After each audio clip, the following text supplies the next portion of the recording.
Hey there, everybody. Welcome to another edition of the THW NHL News and Rumors Rundown. My name is Jim Parsons. I'm here with HockeyWriters.com. It's Saturday. It is May 29th today. We've got lots to go through. The playoffs. First round is pretty much over and done with the exception of a couple matchups.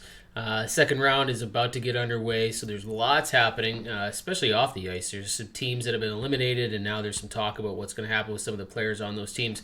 We're going to start with Ryan Getzlaf. Now, the Anaheim Ducks were never in the playoffs, but there's still lots of speculation about what the Ducks are going to do. GM Bob Murray said he's talked to Ryan Getzlaf, will continue to talk to Ryan Getzlaf about his future with the team. And it sounds like Getzlaf's going to be back, but there is still kind of a window opening here where maybe he looks at something else. Maybe the Ducks decide that they're going in a different direction. Getzlaf and Murray have both said they want this relationship to continue, but there's still that possibility that maybe Getzlaf moves on to another team. But my guess is he's going to get re-signed. But the Ducks and Getzlaf have started talking about things and where he fits, and we'll see where that one goes. Lots of speculation coming out of Pittsburgh now after a disappointing series loss. What's going to happen with the core? Sidney Crosby, Evgeni Malkin, Chris Letang, are they all going to be there next year? We expect that the Penguins are going to make some changes to the roster, probably add a little more size and grit and some toughness. It is said that these three want to stick together, that the team would like to have all three stick together and finish off in Pittsburgh. But there is some talk that maybe Malkin could be one of the guys that they look at, that maybe they say, you know what, if there's an opportunity here to move him, maybe we'll look at it.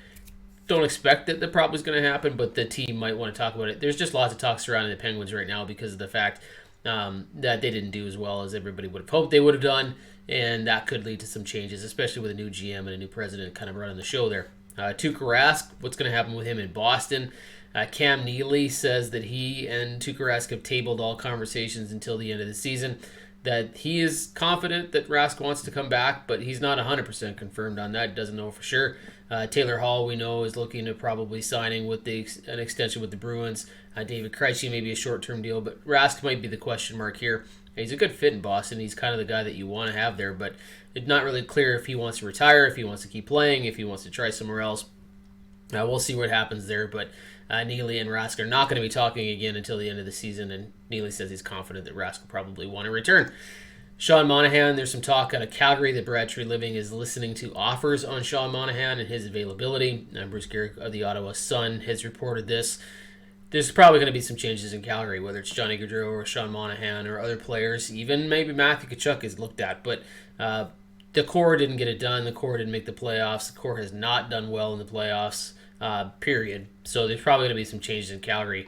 Whether or not Monahan's the guy you want to move, that still remains to be seen, but it sounds like Calgary's going to be listening on that front if anyone's interested. Zdeno Chara has decided he's not 100% sure where his future is going to be, if it's going to be in Washington, if he's even going to play in the NHL again. He's going to step away for a little while, take some time to think about things, and then decide if he wants to continue his NHL career and whether or not that's going to be in Washington or not. Obviously, Washington was eliminated, didn't go as well as he would have loved, but doesn't mean he's going to be finished. This is just the first time that Chara's really said that he's kind of not sure if he wants to keep playing or if he can keep playing or keep up. Typically, Chara's always confident in his abilities. It's just about the situation, the environment, the bubble, those kinds of things. Now it's more about hockey and whether or not he wants to keep playing it. So we'll see what Chara says. Taylor Hall has said that he did not hold out for the Boston Bruins. There was lots of speculation and talk that that was the only team he wanted to go to, which is why general manager of the Buffalo Sabres, Kevin Adams, traded him to Boston and didn't get the return that he was hoping for. But Hall says, no, that's not exactly true. I did want to go to Boston. I used my no-move clause, my no-trade clause to make that work, but he was open to moving to a contender if there was another playoff team or somebody else that was interested and had stepped up. He would have gone there. It just so happened to be that it was Boston, and it worked out well that way. I don't imagine this is going to change anything from his perspective on wanting to sign in Boston again. I'm assuming that's going to get done and they're going to figure that one out. But it is interesting that Hall did say, no, it wasn't just Boston. I would have been open to other contenders. Who's not real sure who those contenders would have been. And some final news out of Edmonton.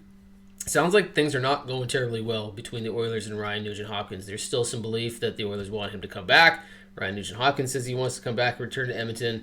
But Elliot Friedman was reporting and did a spot on Sportsnet Radio here that things have fallen apart. Somewhere something got off the track here. They've tried a couple times here to get a deal done. That it hasn't really worked out in that favor. They've returned to talks a couple times. Again, they haven't been able to get anything done. And maybe the Oilers have decided that this isn't the direction that they want to go. Or at least they're certainly not willing to spend above a certain level, and Nugent-Hopkins believes he's worth a certain amount.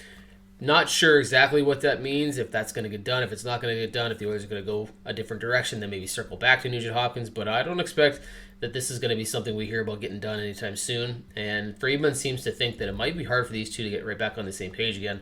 He even believes that maybe the Oilers are going to target somebody like Zach Hyman out of Toronto. So we'll see where this one goes, but Larson should be close in Edmonton. Barry's probably going to go somewhere else. Mike Smith should be coming back to Edmonton, but Nugent-Hopkins is a real big question mark here. What do they want to spend, and whether or not he'll come back is totally up in the air right now. All right, guys, that's going to do it for us this week. Don't forget, check out thehockeyradio.com. You can check out all the other videos on YouTube, like these on Facebook. Hit the notification button for future videos, and we will talk to you guys next week.